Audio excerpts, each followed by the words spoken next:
Hey guys, welcome to another video on the Inside Spurs Show. Happy Tuesday morning. I hope you're all okay. I hope you are all alright. I hope you're looking after yourselves. In this video, obviously, we're doing the loan roundup, the news around all the players out on loan. Good, bad, ugly. They played or they didn't. We're talking about it and we'll let you know. I just want to say, if you're watching this, you're new, subscribe. You very much will enjoy us for the journey. And we will try and do these loan roundups a little bit more efficiently than we normally do. Spend maximum a minute per player. So let's jump in. And let's start with the two boys out of Westerlo. Two birds, one stone. 1-0 loss away to Dender. A really tough one, to be honest, because, I mean, Dender below them in the table. Westerlo coming in off the back of not bad a run of form. And Dender were in worse form than they were. But, I mean, they had more possession. They had 3 times the shots. 3 times the shots on target. You know, they're nearly double the corners, and to lose 1-0, which really is gutting, really. Obviously, Alfie Devine and Vuskovic both playing lots and lots of minutes, which is good. Just some really cool stats by them on Vuskovic. Despite the loss, he was man of the match. He had 8 clearances, 3 interceptions. He had 100% successful long balls of 8 of 8. He won all of his ground duels, which is 3 of 3. 89 pass accuracy. 89%, sorry, and he won 5 of 7 aerial duels, which at the age of 17 is just bonkers stats. So, tough one, but they will bounce back, I believe. Moving on to Lut-on Orient, and 2-0 win away to Wigan Athletic, who Wigan right in that same sort of area of the league as Lut-on Orient. Lut-on Orient were 2 points behind them, now a point above them. Lut-on Orient now up to 16th. Obviously, like I said, bottom that you think of the bottom 4 as bottom 3 as being the area that you don't want to be in. They've obviously now bridged a bit of a gap to that. They're now 5 points clear. Jamie Donny actually started for the first time in a little while, which was nice. A lot of the fans that I'd sort of seen had been clamouring for him to start playing more minutes and more minutes in his actual position. But the one I wanted to take on was the fact that Josh Keeley started, obviously got the clean sheet. He actually got an assist as well. So he scored last week and he got an assist this week on the last goal to make it 2-0. I'm not going to sit here and say that we've got a star in our hands or anything like that, but we've got a goal scoring and a goal threat keeper there. That's all I'm going to say. Moving over to Leeds United for a 2-0 win at home to Derby County. Leeds right now sitting pretty in the Championship. 4 wins in the last 5, sorry. Sitting second, 1 point behind Sheffield United, who they beat obviously not long ago. Yeah, I mean, it's been a really strong start to the season. I mean, 19 games played, 33 goals, 13 conceded. Solomon started this game, which was nice. Again with Solomon starting pretty regular minutes, I won't lie. He's getting sort of 60, 70 quite frequently at the moment. He played 68 before Wilfred Gnonto came on.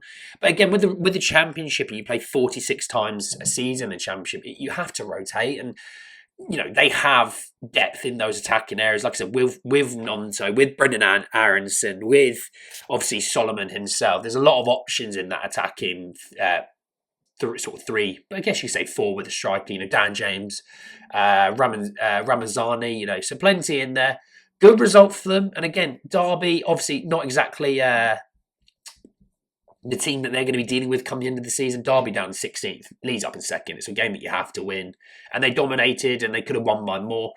Also, shout out Joe Rodon for scoring the opener, which was quite nice. Always nice to check in on former players doing well. Out over to Spain. First and foremost, Cardoso still not playing for Betis, and they had a 2-2 draw at home to Barca. They came from 2-0 down, and Giovanni Lo Celso scored, by the way, in that. But starting with Girona, losing 3-0 at home to Real Madrid.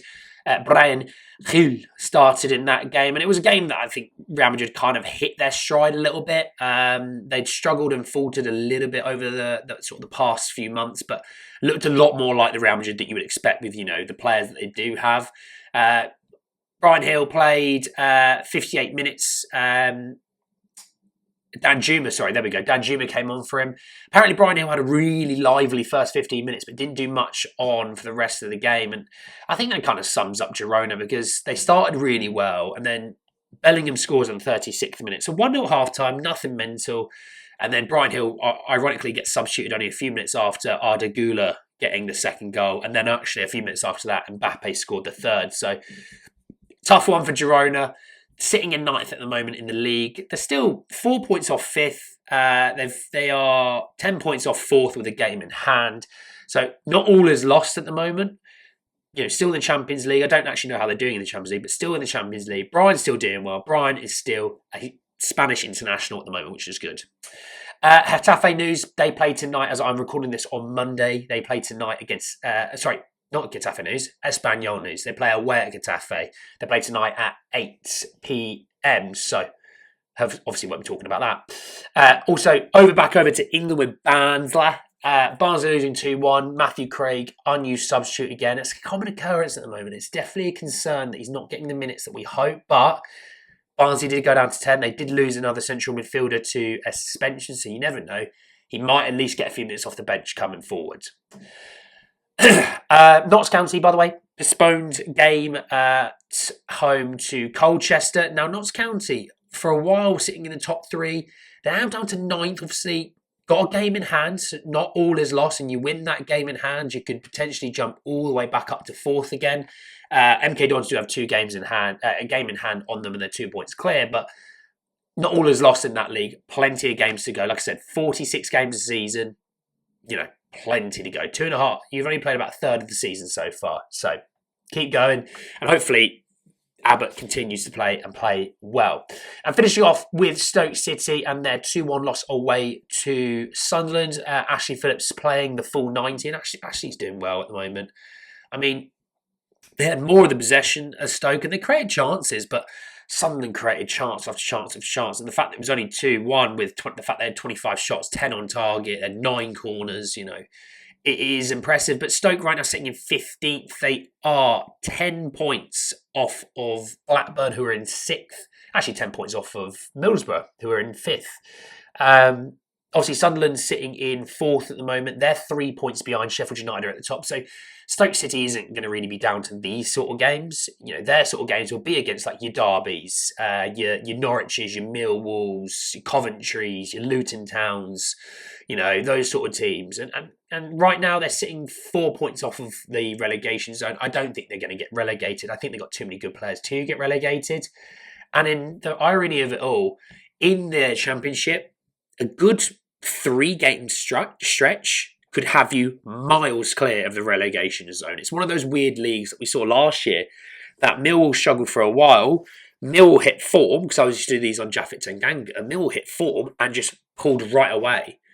And actually finished closer to mid-table than they did the relegation zone. And it's the same thing with Ashley Phillips and Stoke. I think he will continue to develop. I think Stoke will continue to develop with Ashley Phillips. They didn't play him for a while. He's back in the team regularly now, which is the key thing here.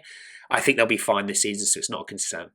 Anyway, that's in the video. Hope you did enjoy. Drop a like on the video if you did. Hit me in the comment section below your thoughts and feelings about the players out on loan. Obviously, subscribe if you're new. Hit the bell notification for more. And I'll speak to you all very, very soon. Take care. Peace.